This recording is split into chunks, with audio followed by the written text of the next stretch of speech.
అలాంటి మురళిని తేడమైతే వెనక్కి తాలేము,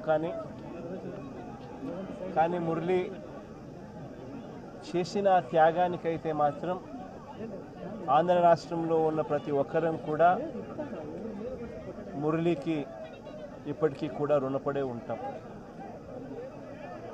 రాష్ట్ర ప్రభుత్వం